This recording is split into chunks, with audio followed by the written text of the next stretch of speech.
So, hello everyone. Today, I want to talk about a certain topic. Today, there will be no tutorials. Today, will be a more informational topic. I want to talk about how to earn in motion design in general, because I have started making quite a few tutorials on how to do it, but I haven't yet explained how to actually earn from it. So I will explain, at least about my experience, all the earning options, my personal experience, how I currently earn and how I have earned on my journey as a motion designer. The first way to earn, which is what I am currently doing, is selling templates on stock sites. So the principle is simple. You create a simple principle, but to get to it, you actually need to spend a lot of time. So you create templates, upload them to stock sites. That is, platforms where there are already certain people, certain clients who usually constantly buy templates and use them in their commercial projects, and they will simply buy the template you made to speed up their work. The method is actually very cool, and for example, it suits me best right now, but there are both a few pros and a few cons. The first pro is, of course, that there is no ceiling here, but to grow and not have that ceiling, you actually need to work a lot. Because, well, there are cases when you just upload one template, but that is rare. It was a long time ago. Now this probably doesn't work. You just upload one template, work on it, and it gets bought many times, and it just takes off with thousands of sales. There is one such template. I will even show it to you now. This is a template from Team Fusion. It seems to be a WordPress template, and there are just a lot of sites inside, and they sold it for $940,000 at a price of $70. This is actually a very unique option, and such a thing has never happened again. And they earned something around 50,000. How many millions already? 60. Yes, I will lay out the earnings, but it is actually very difficult at the beginning, especially now, I think. It's quite hard to even reach $1,000 to $1,500 from scratch. It will take relatively a lot of time, sitting every day. I don't even know how much, because when I started, my first template was accepted only after 10 months, when I began working in motion design, and I earned probably $20 on it, and that was already in the first few months. When my templates started being accepted, I earned about $150 to $200 in roughly 3 months. The advantage of stock is that you don't have to adjust to anyone and make silly edits, correcting the project just a million times. And often, from experience, you don't like the option that the client needs, but it is needed by the client, not by you. On stock sites, you can essentially choose what to do, but there is one point. You still need to be market-oriented. I've noticed many instances where people create a lot of projects that they like, which are really cool, but they don't sell in the market because people simply don't need them. Another advantage that can be highlighted about stocks is complete freedom, especially in the beginning. It was a bit difficult for me because I had to organize myself. You don't have to get up for work at 8 or 9 in the morning. You can get up at 12, but I even forced myself to work at least 6 to 8 hours a day, even when I didn't really want to. Because I know I need to work. If I don't work for a long period, my earnings will significantly decline in the future. In fact, for me, although it is said that working for hire is more stable, working in stocks is more stable than employment, and as I see it, after 5 to 6 something years, I don't know exactly, about 6 years of sales in stocks, it is more stable than just working for hire from my perspective, but one must keep an eye on the stock market because there can be such a moment, which happened in 2018 or 2019 when Envato Elements was created. That is, VideoHive, the Envato company, created Envato Elements and started redirecting traffic there, and started redirecting most of their clients. People, authors, did not really want to go to Envato Elements.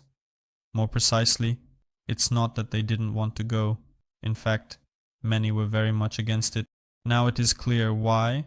Because these people were earning $10,000, $15,000, $20,000 on VideoHive, and now if they earn $1,000 or $2,000, even less, that is generally great for them because the market continues to decline.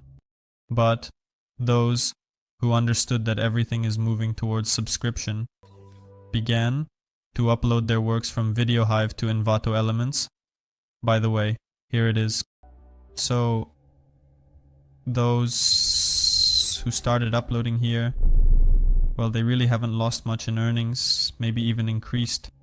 And, well, this is a bit of the instability of the stock market, because if you miss that moment when the market changes and you don't adapt to it, you can lose a lot. Here I have just opened 3, or rather 4, main stocks to focus on, and on them. One could say people generally earn the most from stocks, from templates, money.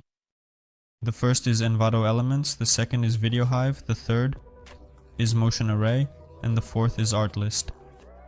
I think it's best to start with Motion Array, because they have, in my opinion, the most correct policy. And although it's not very easy to get in there, I think it's especially difficult now. It was much easier before. You can disregard VideoHive, but without it you won't be able to upload to Envato Elements. That is, you can upload to Envato Elements only if you have a project on VideoHive. Therefore, you need to upload to VideoHive. But from it, my earnings from VideoHive are probably only 5, 10, maybe 15% so yeah. And Artlist actually just launched templates about a year ago. They only had music, footage, and sound effects. But actually, the stock has really shown itself well.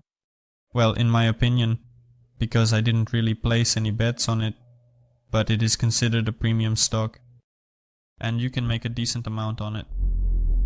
I would say that in a year, with generally inactive template uploads, I received around $5,000 in December, but you can only get in if you receive an invitation from Artlist itself, meaning the founders or some moderators.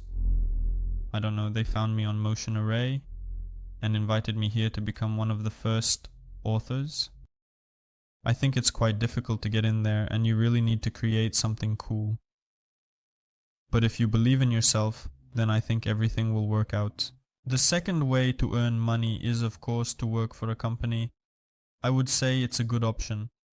I have basically worked as an employee many times. I don't even know, probably about 6 times. I don't know, this option doesn't really suit me because there is very little time left for any hobbies for yourself, and often you do what you don't like. Well, really, from my experience, you often do what you don't like. But if it's easier for you to just get up, go to the office at 8 or 9 in the morning, do what you are told, and just know that you will receive a certain fixed salary from that place, then I think this will be a great option for you. For me, however, it doesn't suit me.